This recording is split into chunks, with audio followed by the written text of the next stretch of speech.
8 సంవత్సరాల నుంచి మంత్రిగా ఆయన ఉన్న మొత్తం అనుభవంతో కూడా దాన్ని గ్రైండ్ చేసి ఇటు తిప్పి ఇటు చెప్తాను అధ్యక్ష. ఈరోజు ఇంతకుముందు శ్రీనివాసరెడ్డి గారు మా రెవెన్యూ మంత్రి గారు చెప్పారు. So it's transfer of A property to TGIIC. TGIIC ఏం చేస్తుంది అధ్యక్ష? వారికి అందరికీ కూడా తెలుసు, అక్కడ ఉన్న కేటీఆర్ గారికి తెలుసు, హరీష్ గారికి కూడా తెలుసు. ఈరోజు టీజీఐఐసి ఆబ్జెక్టివ్ ఏంది అధ్యక్ష? అక్కడ ఇండస్ట్రియలిస్ట్ వస్తే మనం క్యాబినెట్ నిర్ణయం తీసుకొని, క్యాబినెట్ సబ్ కమిటీ నిర్ణయం తీసుకొని ఎంతవరకు వారికి సబ్సిడీ రూపేణా వారికి భూములు ఇచ్చి పరిశ్రమలు తీసుకురావాలి, ఉపాధి పెంచాలనే ప్రయత్నం చేస్తుంది. సో ఆ ప్రయత్నంలో వారు మాకు ట్రాన్స్ఫర్ చేసిన ఐఏసీకి ట్రాన్స్ఫర్ చేసిన తర్వాత దానిపైన మేము ఏ విధంగా మరి నిధులు సమకూర్చే ప్రయత్నంలో ఉన్నాను తప్ప అసలు ఈరోజు అమ్మకానికి పెడితే ఆక్షన్ అయితే కదా అధ్యక్ష? ఆక్షన్ అయిందా అధ్యక్ష? ఆక్షన్ కావాలి కదా. వారు ఆక్షన్ లేకుండా చేశారా? ప్రతి భూమి కూడా ఆక్షన్ చేశారు. ఇన్ ప్రిన్సిపల్ వారు చెప్పింది ఏంది? రెవెన్యూ మంత్రి గారు ఇప్పటి వరకు ఒక్క సెంటు భూమి కూడా ఆక్షన్ చేయలేదు. గజం భూమి కూడా ఆక్షన్ చేయలేదు. అమ్మనే లేదు అధ్యక్ష. వారు అమ్మాలా అంటున్నారు. అమ్మమంటే అమ్ముతాం అందరూ. మరి అమ్మాలా అంటా ఉన్నారు వారు. అమ్మమంటే అమ్ముతాము. దానికి ఏముంది అధ్యక్ష? దాని గురించి కాదు. ఈరోజు పరిశ్రమలు రావాలి, పరిశ్రమలకు సంబంధించిన ఇన్ఫ్రాస్ట్రక్చర్ కార్పొరేషన్ కూడా లాభం బాటలో నడవాలనే ఒక ప్రయత్న భాగంలో ఈరోజు మరి రెవెన్యూ మినిస్టర్ గారు మరి క్యాబినెట్ అంతా కూడా నిర్ణయం చేసి దానికి ట్రాన్స్ఫర్ చేస్తే, ఈరోజు ట్రాన్స్ఫర్ చేసినంతమంది ఎవరికైనా భూములు అమ్మితే వాల్యుయేషన్ అధ్యక్ష, దానికి ఈ భూమి విలువ 75 కోట్లకు సంబంధించి ఒక వాల్యుయేషన్ చేస్తే దాన్ని అమ్ముకున్నారని గ్లోబల్ ప్రచారం చేస్తే ఎట్లా అధ్యక్ష? సార్ నేను దీంట్లో డీటెయిల్గా పోను, ఇంకో ఫామ్లో వస్తా. కానీ దండు మల్కాపూర్లో ఇండస్ట్రియల్ ఎస్టేట్కు బీఆర్ఎస్ ప్రభుత్వం ఉన్నప్పుడు ₹1 లేకుండా రాష్ట్ర ప్రభుత్వం టీఎస్ఐఈసికి అక్కడ 400 ఎకరాల భూమి ఇచ్చాం. మరి మీరు 75 కోట్లకి ఎందుకు పెట్టిన? మీరు కూడా జీవో మార్చి ఫ్రీగా ఇస్తున్నామని చెప్తే, ఫ్రీగా టీఎస్ఐఈసికి వస్తే ఇంకెక్కువ ఇండస్ట్రీస్ను ఆకర్షించవచ్చు. ఫ్రీగా మీరు ఈ ల్యాండ్ను ఇండస్ట్రియలిస్టులకు, ప్రపంచ ఇండస్ట్రియలిస్టులకు మీరు ఇచ్చినట్టయితే ఇంకా చాలా పెద్ద పెద్ద కంపెనీలు మనకు వచ్చి ఎక్కువ ఉద్యోగాలు వస్తాయి. కనుక ఈ జీవోను మార్చి ఫ్రీగా ఇస్తామని చెప్పండి. అప్పుడు మీరు భూమి అమ్మలేదంటే నేను నమ్ముతా అధ్యక్ష.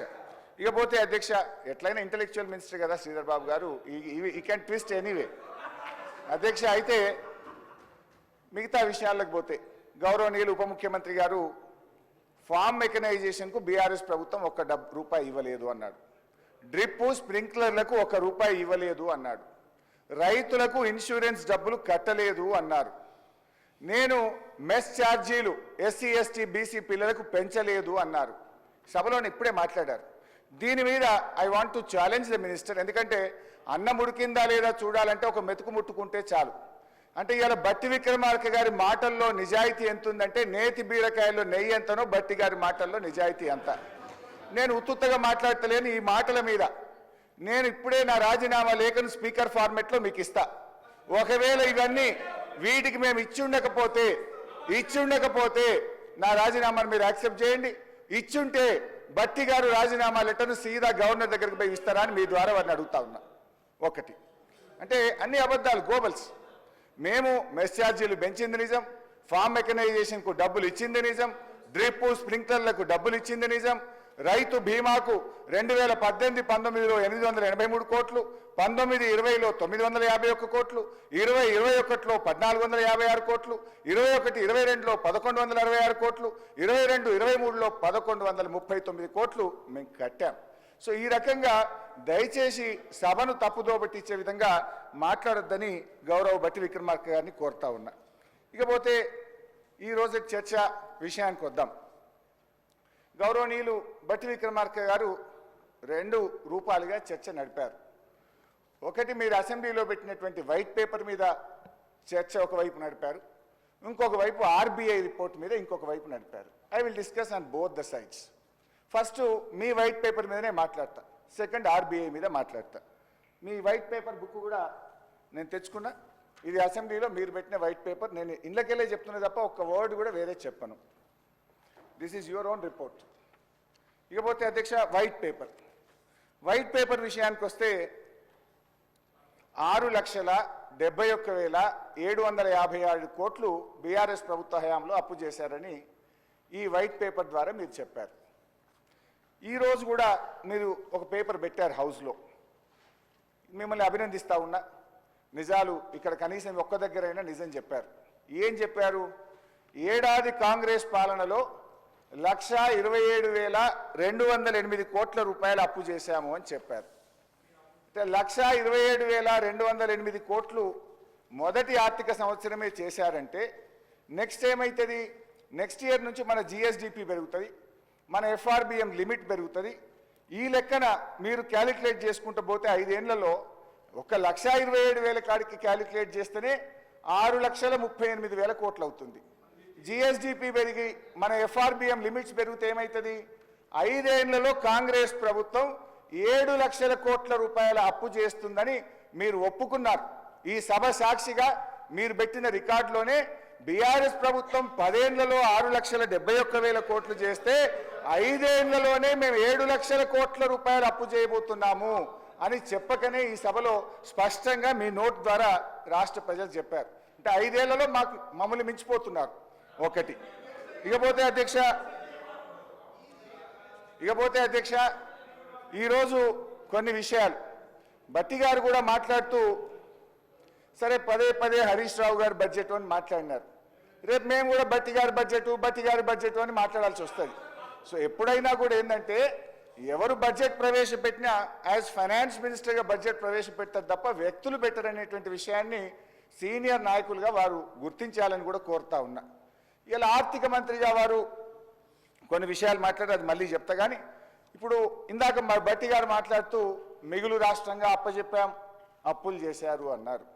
మరి 2014లో రెవెన్యూ మిగులు 369 కోట్లు అయితే 2022-23లో 5,994 కోట్లు మిగులు. మొన్న మీరు రీఅప్రోప్రియేషన్ కింద 2023-24 సంవత్సరానికి సంబంధించి బడ్జెట్ ఆర్ఈ చేసినప్పుడు కూడా 1,704 కోట్ల రూపాయల మిగులు అని ఈ భట్టి గారే ఈ శాసనసభలోనే పెట్టారు. అంటే మీరు ఆ రోజు మాకు 369 కోట్ల మిగులు రాష్ట్రాన్ని అప్పచెప్తే మీ లెక్కల ప్రకారంగా మీరు ఈ శాసనసభలో పెట్టిన బడ్జెట్ బుక్కుల ఆధారంగా 1,704 కోట్ల రూపాయల మిగులుతో ఈ రాష్ట్రాన్ని మేము మీకు అప్పచెప్పాము. మేము కూడా సర్ప్లస్ స్టేట్గానే మీకు అప్పచెప్పాము. అయితే అధ్యక్ష ఈరోజు ఈ మిగులు రాష్ట్రం సర్ప్లస్ బడ్జెట్ అంటే ఏంటి అధ్యక్ష? అంటే మనము మిత్తీలు, జీతాలు, పెన్షన్లు, అదేవిధంగా అన్ని రకాల సబ్సిడీలు అన్నీ పోయిన తర్వాత మిగిలేదాన్ని మనం ఖర్చులు బొంగ మిగిలేదాన్ని రెవెన్యూ సర్ప్లస్ అంటాం. అంటే మేము కూడా మిగులు రాష్ట్రంగానే మీకు అప్పచెప్పాం. ఇది నా మాట కాదు, ఇది శాసనసభలో మీరు చెప్పిన మాట.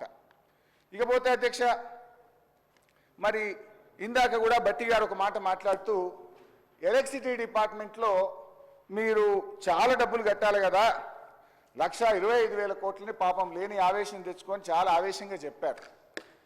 ఇప్పుడు 2014-15లో రాష్ట్రం ఏర్పడ్డప్పుడు ఈ రాష్ట్ర బడ్జెట్ 68,000 కోట్లు. 68,000 కోట్లకే ఒక విద్యుత్ సబ్సిడీకి 15,000 కోట్లు కడతారా? ఆ రోజు అవసరం ప్రకారంగా ఆ రోజు కట్టాం. 68,000 కోట్లతో దశా దిశ లేని పరిస్థితుల్లో ఈ రాష్ట్రం ఏర్పడితే మేము ఈ రాష్ట్రాన్ని చాలా బాగా అన్ని రంగాల్లో అభివృద్ధి చేస్తూ మీకు 2,93,000 కోట్ల బడ్జెట్తో ఈ రాష్ట్రాన్ని మీకు అప్పచెప్పాం. 68,000 కోట్లు ఎక్కడా, 2,93,000 కోట్లు ఎక్కడనో ఇలా భట్టి గారు ఆలోచించాలి. ట్యాక్స్ రెవెన్యూ 2014-15లో మేము అధికారంలోకి వచ్చిన నాడు ఈ రాష్ట్ర ప్రభుత్వం యొక్క స్వంత ఆదాయం 35,770 కోట్లు. కానీ మేము దిగిపోయిన నాడు ఈ రాష్ట్ర ప్రభుత్వ ఆదాయం 1,53,837 కోట్లు. అంటే రాష్ట్ర ప్రభుత్వ స్వంత ఆదాయం 35,000 కోట్ల నుంచి 5 అంతలు పెంచి 1,53,000 కోట్లతో మీకు ఈ రాష్ట్రాన్ని అందించాం. అది మీరు మర్చిపోతా ఉన్నారు. ఇకపోతే అధ్యక్ష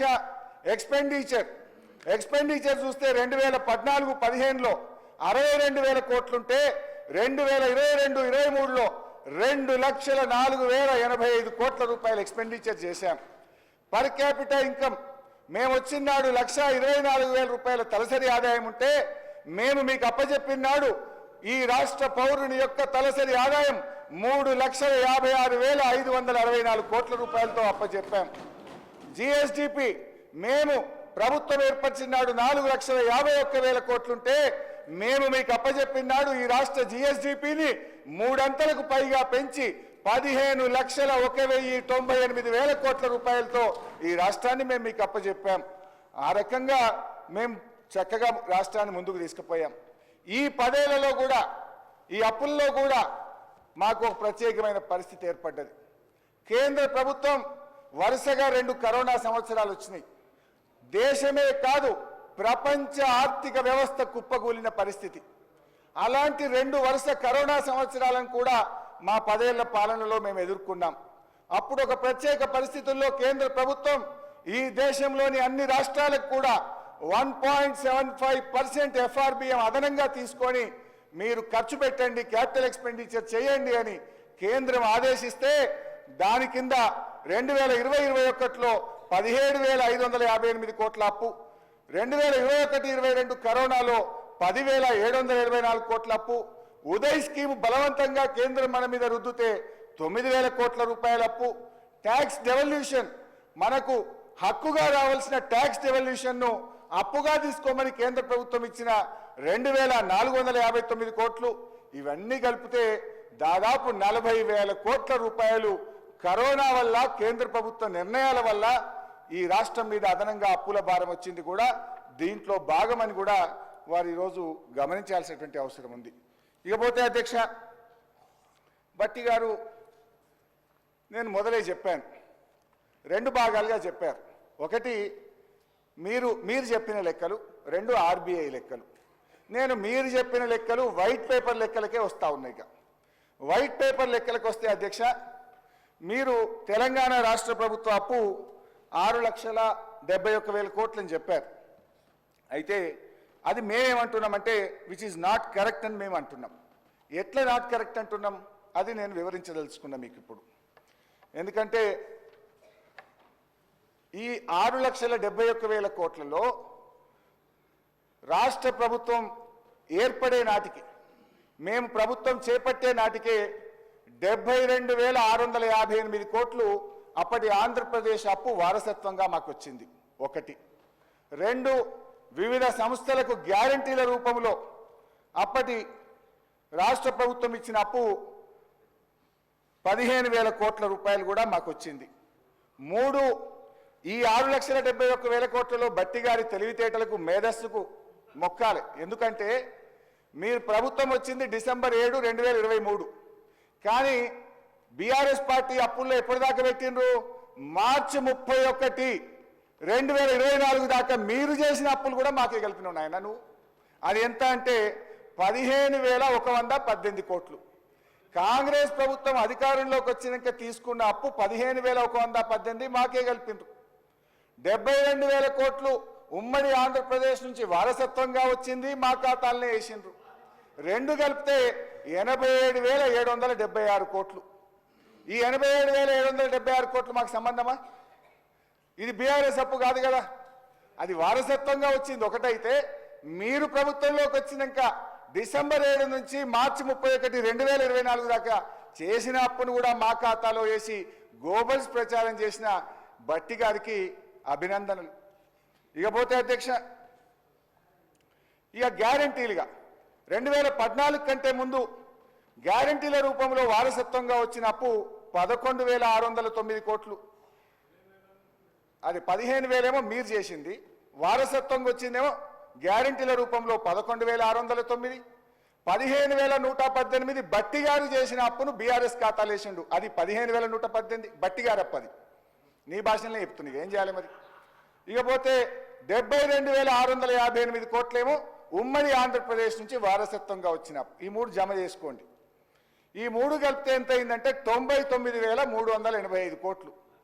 ఈ 90 ఎందుకు నేను కల్ప ₹1 తక్కువనే చెప్తా. 99,385 కోట్లలో అసలు బీఆర్ఎస్ పార్టీకి ఏం సంబంధం? ఇది కూడా మా ఖాతాలు వేసి మీ యొక్క తెలివితేటలు ప్రదర్శించారు, మీకు అభినందనలు. ఇకపోతే మీరు విడుదల చేసినటువంటి వైట్ పేపర్లో, ఇందులో ఈ బుక్లో, ఇందులో మీరేం రాశారు? సరే, ఇందాక మీరు చెప్పిన కాళేశ్వరము, మిషన్ భగీరథ, గొర్రెలు తదితర అన్నీ కూడా మనమే కడుతున్నాం రాష్ట్ర ప్రభుత్వం. అవన్నీ కలిపి కార్పొరేషన్లు తీసుకొని రాష్ట్ర ప్రభుత్వం చెల్లిస్తున్న అప్పు ఎంత అంటే 1,27,208. ఐ అగ్రి, ఇది తప్పకుండా రాష్ట్ర ప్రభుత్వం కట్టాలి. దీన్ని రాష్ట్ర ప్రభుత్వ అప్పుగానే చూద్దాం. ఎఫ్ఆర్బిఎం అప్పు 389,673. కార్పొరేషన్ల అప్పు ఏదైతే రాష్ట్ర ప్రభుత్వమే చెల్లిస్తుందో అది 1,27,208. ఇకపోతే మూడవది, government guarantee loans which are raised by SPV and serviced by them. అంటే కార్పొరేషన్ అప్పు, ఒక నిమిషం మంచిగా లేదు, please please don't disturb me, I'm not really